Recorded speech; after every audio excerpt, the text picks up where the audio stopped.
Hello, my name is Chris Oppenheimer, and today I'm going to share with you my coming out story on Real, Raw, and Authentic and what it was like for me. Hello, my name is Chris Oppenheimer, and this is Real, Raw, Authentic. And today I really wanted to talk to you about my coming out story. When I started Real, Raw, and Authentic, I thought at first it was going to be a podcast where I interviewed people. And as I started interviewing people, I realized I don't want to be just another podcast out there. It's as though everybody's starting a podcast, and I encourage it because it's time that we get to know people for who they are and what they're about. And even though that we've done 11 podcasts so far, I think it's very important for me moving forward to share a little bit about my story.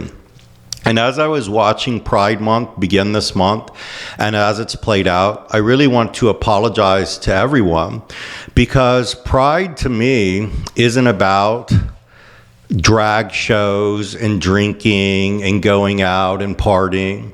Pride to me is about being clear with who you are and being comfortable in your own skin. And that is why I want to share my story of coming out with you today. Because for many years, I was not comfortable in my own skin. In fact, I was about 8 years old when I first realized that I had an attraction to men. It was my math teacher in school in a little town called Altus, Oklahoma. Can't remember his name. I just remember he's cute, and I had a lot of pictures of him. And so when people ask me, when did I know? I knew as a small child. But I also knew growing up that me and my sister used to love watching a TV show called Saturday Night Live, back when Eddie Murphy and so many other comedians were on it. And there were many a night, a Saturday night, where me and my sister would dress up in my mom's clothing, and I'd have on high-heeled shoes, and I'd walk through the house. But never once did my family think I was gay, or maybe they did. But never once did my parents think that I needed to be a girl, or never did I once think that I wanted to be a girl.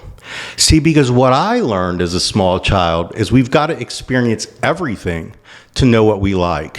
I like to put on the dresses and the heels and play and have fun with my sister, but it wasn't something that I wanted to do for a lifestyle. If people choose to do that, that's their choice. Let them be.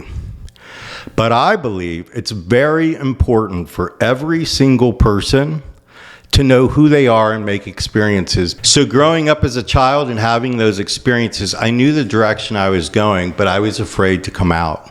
In fact, my father was in the military, and I remember building a mailbox with my father.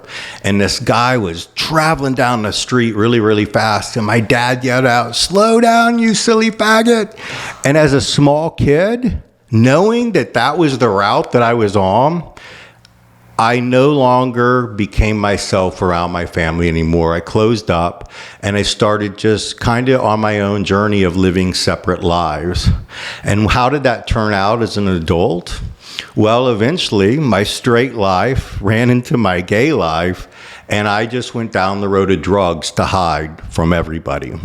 And it was in those dark moments that I realized who I really was and what I really wanted, and it no longer mattered what anybody else thought or said.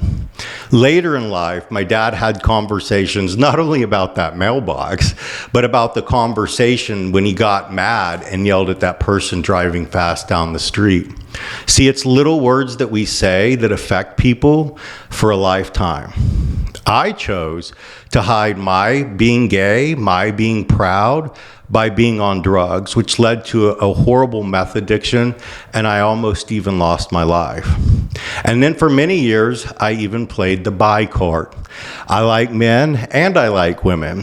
And I want to share a statistic with you that most people don't know. HIV is spread more nowadays between men and women than it is between two men. And so that lets me know that there are a lot of men that were in the same position that I am.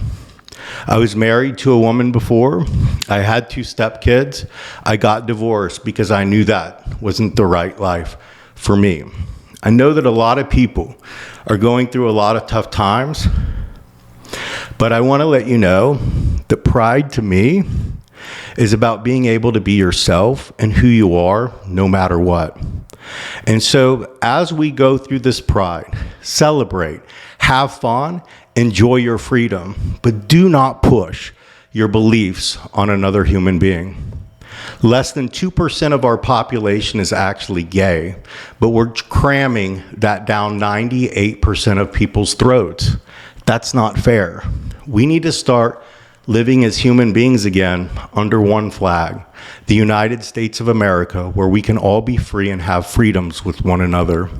I only hope as we go into the July 4th holiday that we have as much pride for that, have as much fun, have as many shows, have as many drag shows, have as much freedom as we want on that day for all of America, because that's what America is to me.